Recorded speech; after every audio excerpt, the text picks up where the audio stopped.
प्यारे दोस्तों, जो कहानी आज मैं आपको सुनाने जा रही हूँ वो है एक बोनी परी की कहानी। तो चलिए आज की कहानी शुरू करते हैं। बहुत समय पहले की बात है।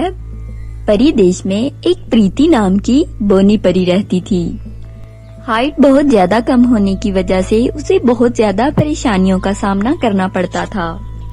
एक दिन प्रीति परी किसी शादी में जाती है और वहाँ पहुंचकर वो टेबल से खाना उठाकर खाने की कोशिश कर रही होती है, लेकिन हाइट बहुत कम होने की वजह से उसका हाथ टेबल तक नहीं पहुंच पाता। तभी पास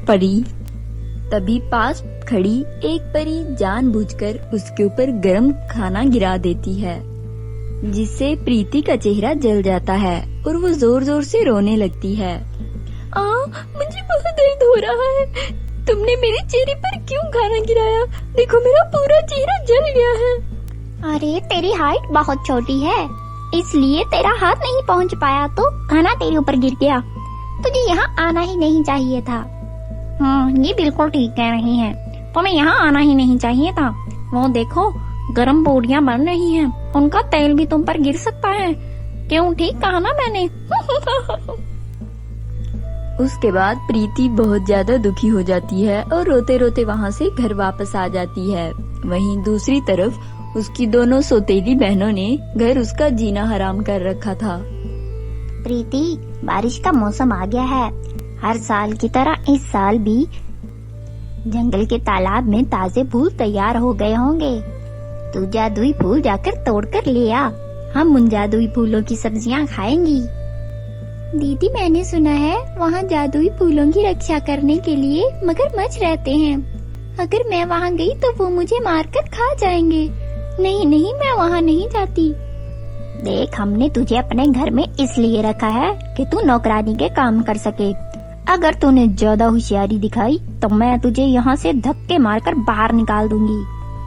हाँ, एक बात याद रखना, यहाँ से धक्के देकर निकालने के बाद हम तुम्हारी दोनों आंखें निकाल लेंगी ताकि तू अंधी हो जाए और अंधी बनकर सड़कों पर रुलती रहे। तभी अपनी दोनों बहनों के डर से प्रीति वहाँ से जंगल की ओर निकल जाती है। वो जा रही होती है तो अचानक से उसके सामने रानी परी जादुई कालीन में आ गिरती है। जमीन पर गिरते ही रानी परी की जादुई छड़ी टूट कर जाती है और टुकड़े टुकड़े हो जाती है और साथ ही उसे बहुत ज्यादा खून बहने लगता है और चोट लग जाती है। तभी एक इच्छाधारी नागिन रानी परी को मारने लगती है और कहती है, अब तू जिंदा नहीं बचेगी। तो देख मैं तेरा क्या हाल करती हूँ। मैं तुझे अपनी गुफा में ले जाऊंगी और तुझे मार डालूंगी। उसके बाद वो नागिन रानी परी को उठाकर अपने साथ ले जाती है। रानी परी को मुश्किल में प्रीति से देखा नहीं गया और वो भी उनके पीछे चली जाती है। प्रीति उनके पीछे जाते जाते नागिन पर पत्थर से वार करने लगती है। तभी अचानक से नागिन धड़ाम से जमीन पर गिर जाती है। ये देखकर प्रीति जल्दी से एक बड़ा पत्थर लेती है और नागिन के सर पर मारती है और वो वहीं गिरकर मर जाती है। प्रीति की बहादुरी से रानी परी बहुत खुश होती है। उसके बाद रानी परी प्रीति को अपने साथ महल ले जाती है और उसकी बहुत खातिरदारी करने लगती है। बातों बातों में प्रीति अपनी दुख भरे जीवन की कहानी रानी परी को बताने लगती है।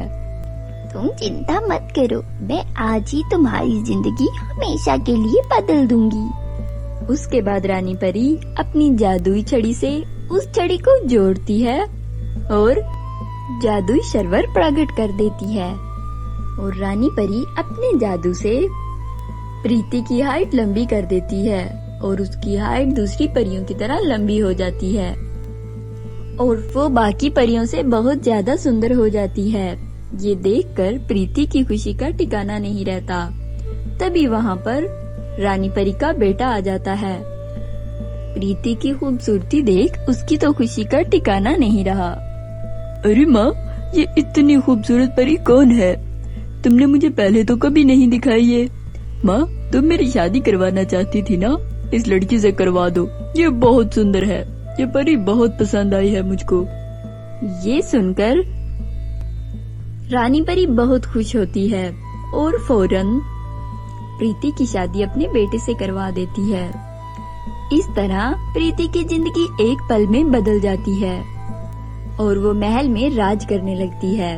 वहीं दूसरी तरफ ये बात जब प्रीति की बहनों को पता चलती है तो वो बहुत जलती हैं उससे।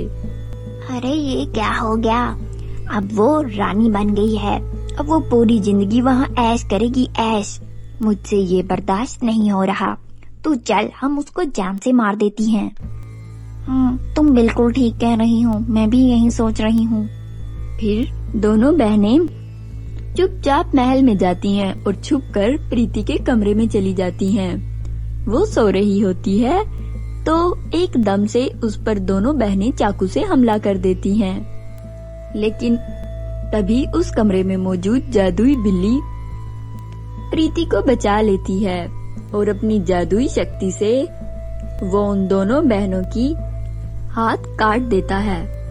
वो दोनों बहनें बहुत डर जाती हैं और रोने लगती हैं और वहाँ से भाग जाती हैं और जल्दी जल्दी अपने घर वापस आ जाती हैं। उसके बाद वो दोनों बहनें कभी भी प्रीति की जान मुश्किल में डालने की कोशिश नहीं करती। दूसरी तरफ प्रीति हंसी खुशी महल में अपनी जिंदगी बसर करने लगती है। तो प्यारे दोस्तों, कैसी लगी आपको हमारी आज की कहानी? मिलते हैं नेक्स्ट कहानी में। तब तक आप अपना ख्याल रखिएगा। बाय बाय दोस्तों।